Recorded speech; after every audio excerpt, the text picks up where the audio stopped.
Há algo de perturbador na perfeição.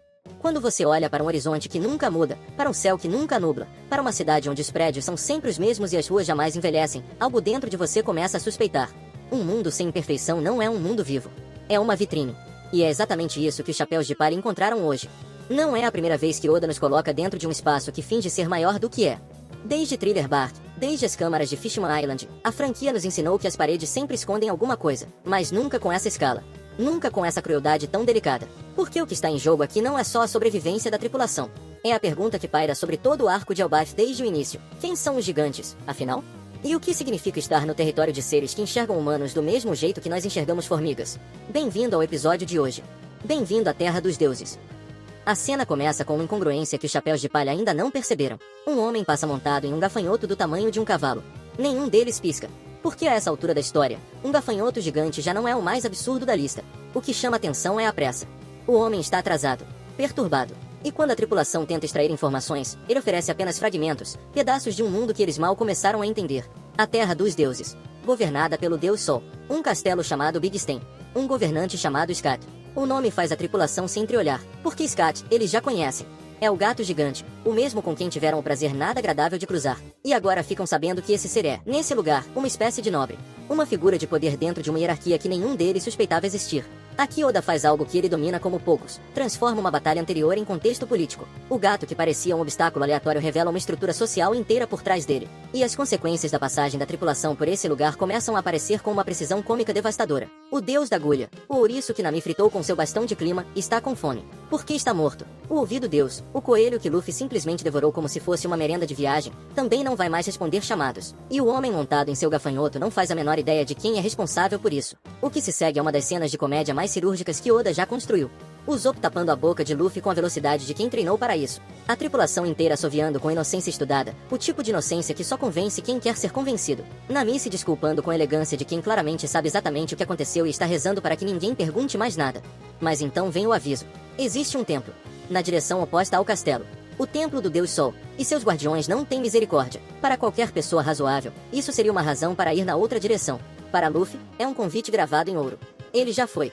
A tripulação vai atrás, e é nesse momento que o episódio começa a revelar sua verdadeira natureza. Porque enquanto correm, algo fica errado com o cenário. Não há casas. As ruas não levam a lugar nenhum. O castelo parece sempre o mesmo, não importa de que ângulo você olhe. É como se o mundo ao redor deles fosse composto de poucas peças repetidas com maestria, como um videogame com orçamento curto de assets. E então Luffy vê alguém vindo em sua direção. Alguém vestido como os moradores desse lugar. Ele decide, naturalmente, simplesmente correr por dentro do sujeito. O espelho racha, o céu racha. E o que eles pensavam ser um horizonte se revela como uma superfície, uma parede, um espelho posicionado para criar a ilusão de profundidade. Atrás dele, uma porta de rede. E atrás dessa porta, o vazio de uma sala que não tem fim. O diorama se parte. E com ele, a ilusão de um mundo inteiro. Não é um reino. É uma caixa. Um brinquedo.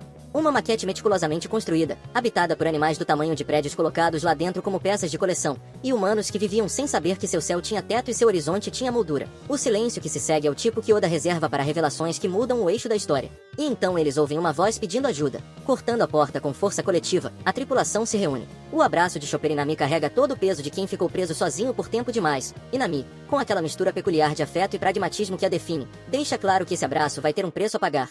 Mas agora, com olhos calibrados pela revelação, os detalhes ganham novos significados. As roupas espalhadas pelo ambiente, do tamanho humano, mas claramente confeccionadas para bonecas. Os espelhos que refletem de um lado e são transparentes do outro, como a vidraça de uma vitrine de zoológico. Os blocos espalhados pelo chão como peças de montar abandonadas por uma criança que foi brincar de outra coisa. Zoro chega à conclusão antes de qualquer um. Um gigante construiu isso. Selecionou os seres. Posicionou cada elemento. E os observa de fora. O Zop vê nisso a confirmação que queria desde o início. Eles chegaram a Elbaf. Nami, sempre o contrapeso racional da tripulação, recusa a certeza fácil. E então os guardas chegam. Uma cobra do tamanho de uma anaconda que engoliu 3 outras. 3 ratos que fariam um elefante parecer modesto. Um corvo que bloqueia a luz só de planar sobre a sala. Luffy, naturalmente, decide resolver o problema com os próprios punhos. Enquanto os outros fogem e a sala começa a pegar fogo nos cantos com a energia do combate, algo interessante acontece no plano de fundo. O mundo que eles habitaram por tempo suficiente para considerá-lo real está sendo destruído. E nenhum deles sente remorso por isso, porque nunca foi real.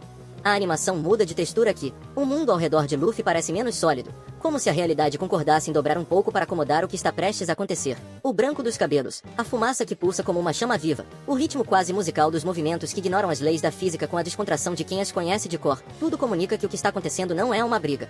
É um espetáculo. E é justamente no pico desse espetáculo, com animais sendo dobrados como borracha e a sala em caos total, que o Deus Sol entra. O horror no rosto desse ser é genuíno. Oda não apresenta um tirano rugindo ameaças. Apresenta alguém que olha para o seu mundo favorito sendo destruído e não consegue nem formular palavras direito. Uma reação mais humana do que qualquer ameaça poderia ser, e por isso, paradoxalmente, mais assustadora. Tudo que esse gigante construiu, cada detalhe desse reino em miniatura, cada animal escolhido com cuidado, cada estrutura erguida com precisão, cada espelho posicionado para criar a ilusão perfeita de um horizonte que nunca acaba, destruído por um grupo de humanos que entrou por acidente e saiu pela força. O peso desse momento vai além da cena. Por que nos faz perguntar, quem é esse gigante? Por que construiu isso? O que ele procurava nessa perfeição artificial? Que tipo de solidão leva alguém a criar um mundo inteiro só para observá-lo? Com o Luffy tendo neutralizado os guardas na forma mais caótica possível e a tripulação em fuga total, Scat, o gato nobre, o governante do castelo de Big Stan, a criatura que eles humilharam sem querer alguns episódios atrás, é literalmente recrutado como transporte involuntário. Enquanto o Deus Sol os persegue com a intensidade de alguém que definitivamente não vai deixar isso passar, Nami segura nas mãos algo que muda o equilíbrio da fuga. Um projeto. Uma planta baixa do diorama inteiro, com cada corredor e cada saída mapeados. E com ele, eles encontram a porta de saída. O episódio termina com a fúria do Deus Sol ainda ecoando, com uma declaração de que nenhum deles vai escapar. Mas o que essa sequência de eventos nos diz sobre o que vem por aí? Primeiro, a existência de um diorama dessa escala, um reino inteiro construído dentro de uma sala, habitado por seres conscientes que não sabiam que estavam aprisionados, não é detalhe de world building. É uma declaração sobre a natureza do poder em Elbaf. Porque gigantes que não apenas convivem com um mundo menor, mas que o domesticam, que o organizam para seu entretenimento, estão exercendo uma forma de dominação que não precisa de correntes para funcionar. Isso ressoa com algo que o próprio mundo de One Piece sempre explorou nas suas camadas mais profundas. O governo mundial não precisa oprimir toda pessoa do mundo individualmente. Basta construir o sistema. Basta fazer com que as pessoas nem saibam que vivem dentro de uma caixa. Joy Boy, o século perdido, a vontade dos D, todos esses mistérios giram em torno de uma ideia central. Alguém, em algum momento, descobriu que o mundo era um diorama e decidiu rachar o espelho.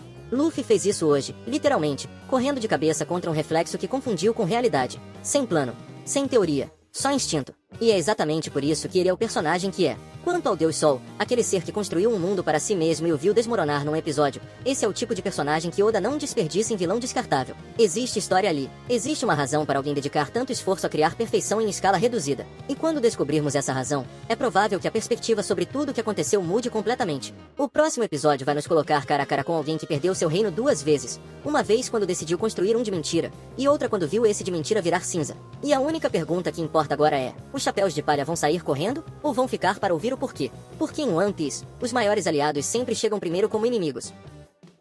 町のそばで大兎の耳神様が焼死された事件があり。そりゃとんだ災難で。